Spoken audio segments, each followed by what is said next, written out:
આ ગામની અંદર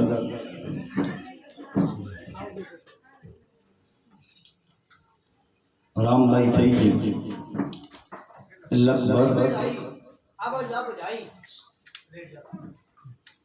સમજતા હશે, કારણ કે ગામમાં સંતો થાય ને બહુ ઉત્તમ ભાગ કહેવાય.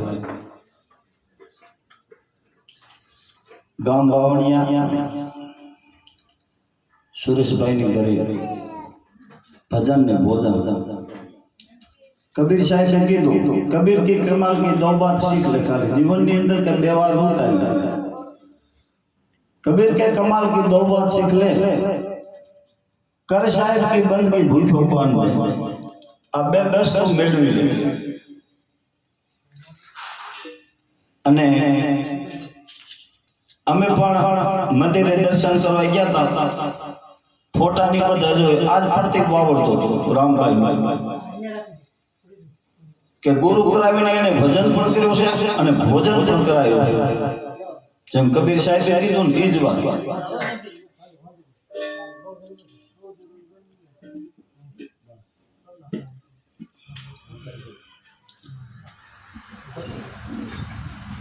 એટલે સંતો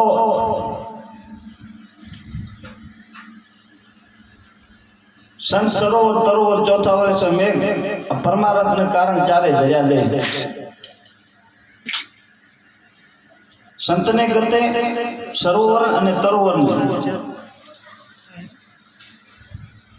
संत ने तार्या ऊपर भाव के कोई जीव 84 अवनय थी बारो निकले एने कई लेवो नथी, पण जीवने उद्धार करवा माटे जन्म ले छे. पछे सरोवर सरोवर में गमे पानी पीए पण एने भेद होतो नथी.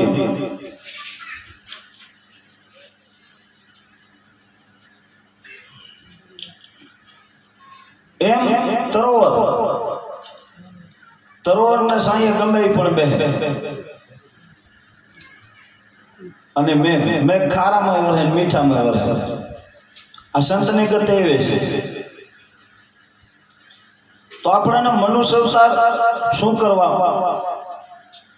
आ भगवान ने मनुष्य अवतार दीधो शू करवा काम करवा आया. कारण के 84 होनी फरता फरता एक बार मनुष्य अवतार आवे. आपड़ा संतो कोसे के सेठ सेठ हीरो हाथ माथी जाए छे, पछे रोया खोया हाथ रोया थी शू थाय छे, पछे जातो रे पछे काई नथी थातो होय એટલે તો સેઠી जा. पण जो ई जीव ने गुरु मळी जाए तो अवतार आपणे वाणी में कीधुं गुरुगम केरी ऊंची कर ले घटे मोह का ताड़ा. ई ताड़ा ने दूर करो तो घट भीतर ज वारे. एम खीम साहेबे पण एक साखी में ज कीधुं थारे ने तो हरे ढूकड़ो अडगरा के विश्वास. खीम साहेब का बाल का कही गया त्रिकमदास थारे ने ढूकड़ो से पण विश्वास होवो जोईए. परमात्मा कई सेटव नथी.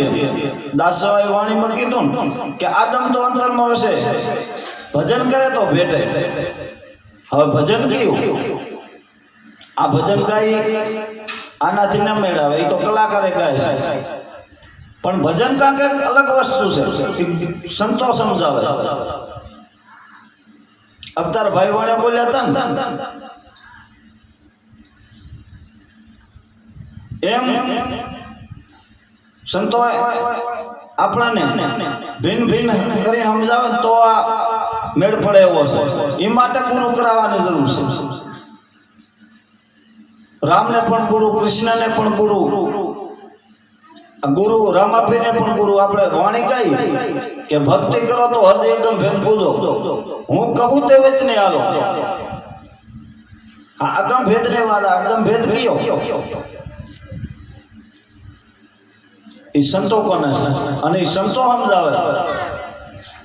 गाया हाथ मेळ नथी पड़े ना गावानी जरूर, पण एने समजवानी जरूर छे. पछी कीधुं के आ कायामां गंगा जमुना शीत फरो पथ पारा. આ કાયા અંદર ગંગા ને જમના છે. હવે આપણે અહીંયાથી આ બાજુ વાળા લગભગ કચ્છમાં જતો હોય, આશાપુરા વાળા આમ આવતો જવાની જરૂરી, પણ આમાં કાંક છે. આ કોણ ઉઠાડે, કોણ હુવરાવે, કોણ બોલાવે, આને તો ઓળખણ આજે મને ઓળખ્યા વિના 184 નહીં મળે. આના ઓળખવો પડશે, એનો ફળ મળશે આપણને. ગમે ત્યાં તીરથ વ્રત એનો ફળ મળશે, પણ એનો ઉદ્ધાર એનાથી નથી. કે અહીંયાથી આપણે ગંગામાં સ્નાન કરવા જઈએ તો કેમ લઈ જતા? પાપ નાશ કરવા જઈને સ્નાન કરી એટલે નાશ થઈ જાય. જો પાપ નાશ થતો હોય તો ફેરો ધર્મ કર્યો હોય એ નાશ ન થાય. જો પાપ જતો હોય તો આપણે ધર્મ કર્યો હોય એ જતો હોય, પણ એમ નથી જતો. એમ મેં નથી પડે. એક લખમો મારી થઈ ગયા આપણે મારવાડીમાં, એની ઘણી વાણી છે.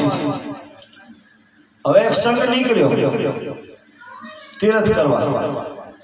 હવે સંઘને એવું નક્કી કરો કે જે 4 ધામની યાત્રા કરે અહીંયા આપણે રાતુગાવ રહેવો. એમ કરતા કરતા લખમામારીનું ગામ આવ્યું.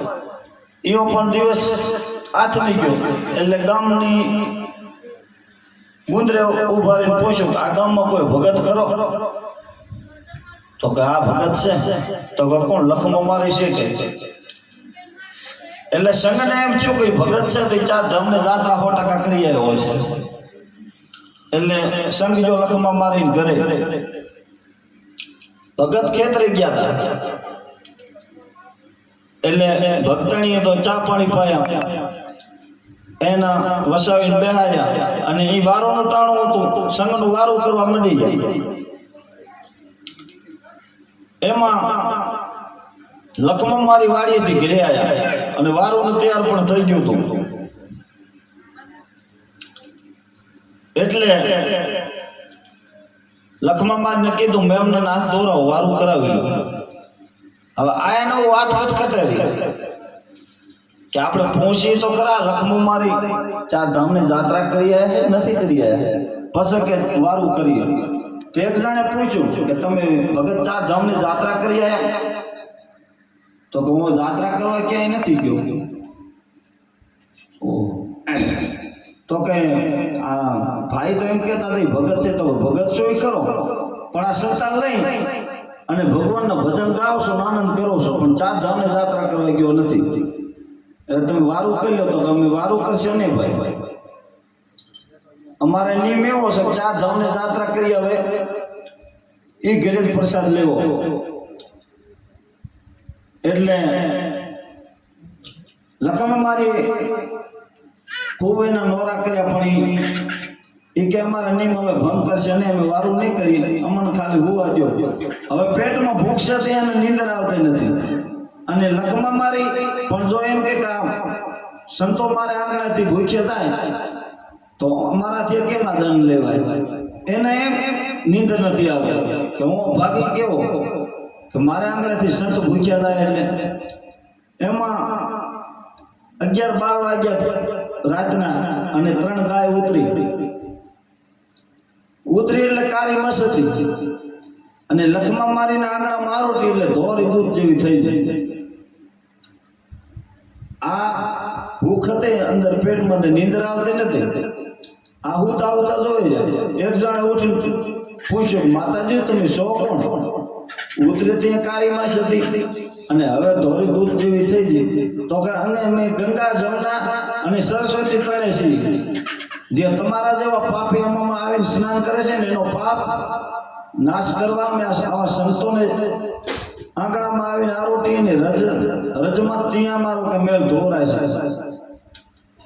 હવે એટલે સંઘે આ બધા જોતા હતા એટલે તરત જ એની આંખ ઉઘડી દીધી અને લખમામારીના પગમાં પડી જાય અમારે ક્યાંય નથી જવું. એટલે સંતો કહે છે કે ગુરુ સિવાય ઉદ્ધાર ભાઈ નથી. તમે ગમે ત્યાં જાઓ, જપ કર તપ કર કોટે યજ્ઞ કર, કાશી જઈ કરવત લઈને તોય મુવા પાસે મોક્ષ ન મળે. સર્જેગા જન ભૂતા આ દાસી જીવન કહી ગયા. તો એનો કે ભૂતમાં વાસ આવશે. જપ કર, તપ કર, કોટી યજ્ઞ કર, તો એનો ભૂતમાં વાસ. એટલે કીધું કે આ દિલ અંદર બુદ્ધિ સમુદ્ર, નાવ ચલે સો ધારા, એ નાવમાં હીરા માણે ફોરે ખોદ નારા. જો ગુરુ ચરણે જાય તો આ ખબર પડે. બુદ્ધિ તો છે જ, બુદ્ધિનો સમુદ્ર કીધો, પણ નાવ હાલે પણ આ ગુરુ મારા ઓળખાવે. પછી કીધું સમરણ કરી લે, પ્રાચીતર લે, ચિત્ત મકર તું ચારા. ખીમ સાહેબ ગુરુ ભાણને ચરણે હરદમ બોલે પ્યારા. આ સમરણ ની વાત આવી. કેવું સમરણ? કે ગુરુ વચન આપે. ગંગા સતી એનું વચન કીધું. વચન વિવેકી જૈનર નારી અને બ્રહ્માદિક લાગે પાય. આ વચન ની વાત કરી. એના કે બ્રહ્માદિક લાગે પાય પણ વિવેકી બને.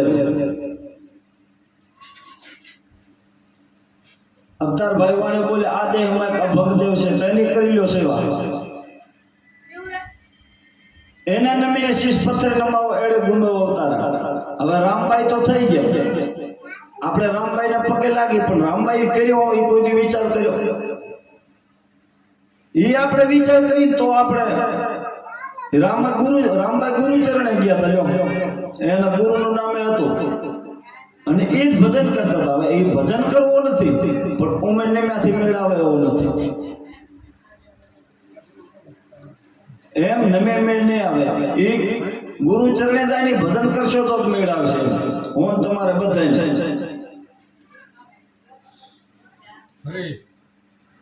હવે આ કોઈને કરવું નથી. એટલે હજી સંતો બાકી છે ઘણા સત્સંગ એક વાણી લઈને કરતા આવે. બોલી સદગુરુ મહારાજ.